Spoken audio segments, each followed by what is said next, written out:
going on, man? My name is Reed, tattooing out of New York. Today we about to do a little sick last supper piece on my guy Max Clark.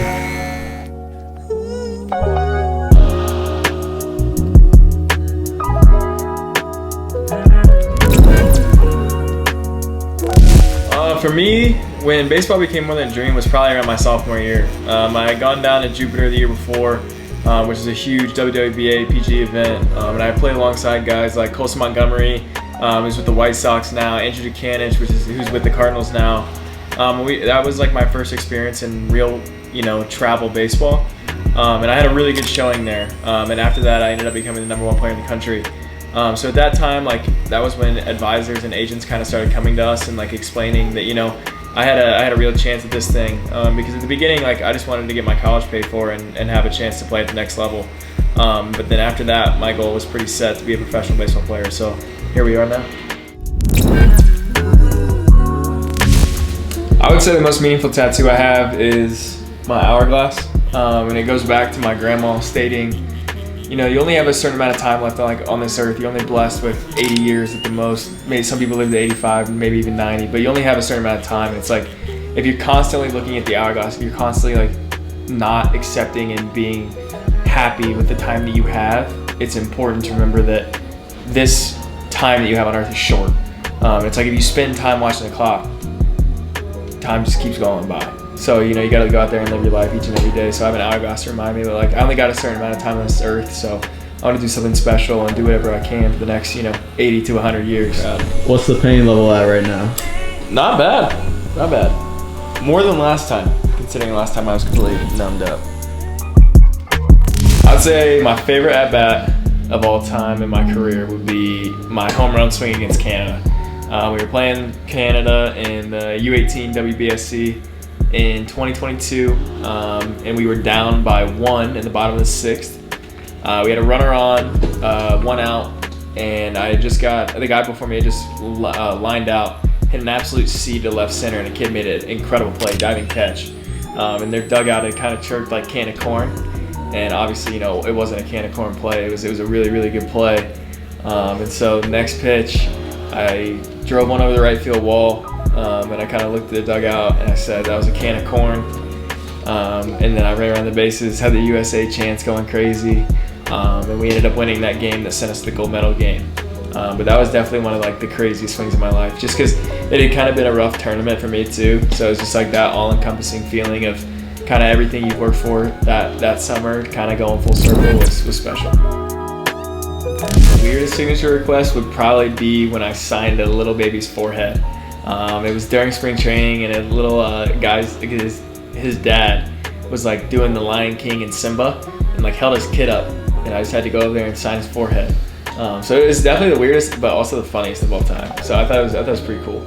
Ooh, the coolest signature was probably this guy did a portrait, an oil painting of me, and he I want to say he did it entirely by hand on his own.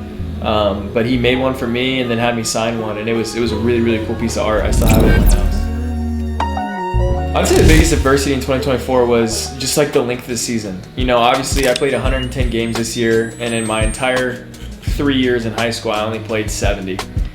So trying to take care of your body for that long and understanding when your body says it's tired or what it needs that day, and learning to actually listen to it was a challenge. I mean, there were times where I was taking too many swings before a game and I'd be tired for the game, or just things like that where, guys with more experience understand how long the season really, really is. Because it didn't hit me until about August.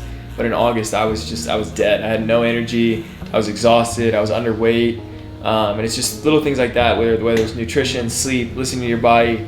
But it's all the off-the-field factors that help you on the field that I really had to understand and learn coming into 2025.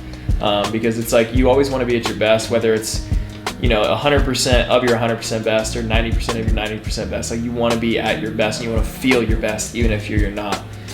So being able to balance all of that together is what's most important. In 2025, I see a lot of promising futures, and I'm excited for this upcoming year.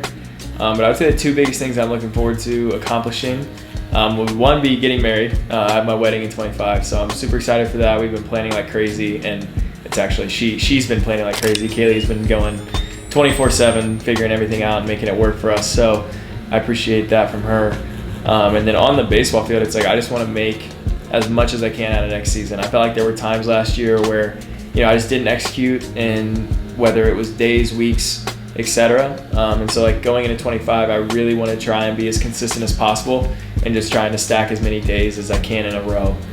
You know, the game's about consistency. It's always about trying to, you know, be your best each and every day, but in reality, like, consistency is the difference between the big leagues and every other minor league level. Like, yes, guys have a little bit better stuff. Yes, guys are a little bit better hitters, but the guys that can do it each and every single day for 162 games are the ones that get paid the most and get paid to do what they do. So trying to find the most consistent route for each and every day is going to be my goal for 25.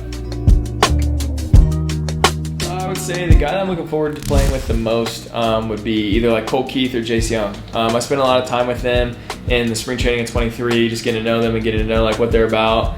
We developed somewhat of a friendship, and it's exciting to see like them in the big leagues now. You know, obviously they're only 22, 23 years old, so like young guys in the young core of Detroit, it's awesome. And then if you look at the other side of it, at the core that we already have, like Riley Green, Spencer Torkelson, Tariq Skubal, like all three of those guys I also spent a ton of time with in spring training. And those are definitely, you know, the fan favorites that everybody wants to play with. So between those five guys, like I have a good group of people that I already know, alongside everybody else in the staff. So I think it would be sweet to play alongside all those guys, especially like all-stars like Riley and Tariq. So I'm excited for it. You know, they're great players, they're great people too. So that's what really matters, and you know, I'm looking forward to it. What's up, y'all? My name is Vic. I'm from New York City, Queens. I'm with my boy Max Clark doing Goddess of Athena. And yeah, we're on our 5th hours right now? Yeah, I think so. Kaylee and I have talked about this a lot as of late. So we definitely want to do like a farmhouse ranch style, all white with black roofing, shutters, sides, and just have it be like, in my opinion, I like the houses that are like wider and longer rather than the super tall. But I just want a lot of land. I want to be able to have a pool. I want to be able to have a cage in my basement, a weight room in my basement, and just kind of have that like country homey feel at the same time. You know, dream location would probably be somewhere like Scottsdale or St. Petersburg. But between those two, I mean, you can't beat that. So for me, like, retirement is, you know, like the last thing I'm thinking about. But for me, like, I saw a quote the other day that kind of stuck with me, and it's like, be able to leave the game and don't let the game leave you. Like, I want to be able to play long enough and play well enough to where I get to decide when I retire. Like, obviously the game ends for everybody, your job ends for everybody, but I want to be in a position to where I get to make that decision for me and my family rather than the game making the decision for me. You know, I want to play as long as I physically can, and when that time's up, it's up. But I want to be sure that I'm in the game long enough to where I make the decision rather than the game just kicking me out.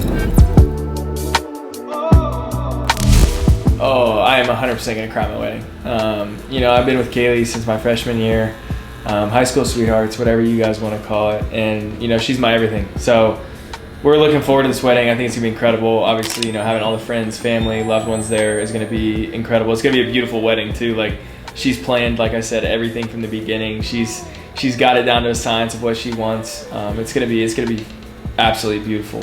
But yes, I am 100% going to cry at my wedding. I might even cry thinking about my wedding.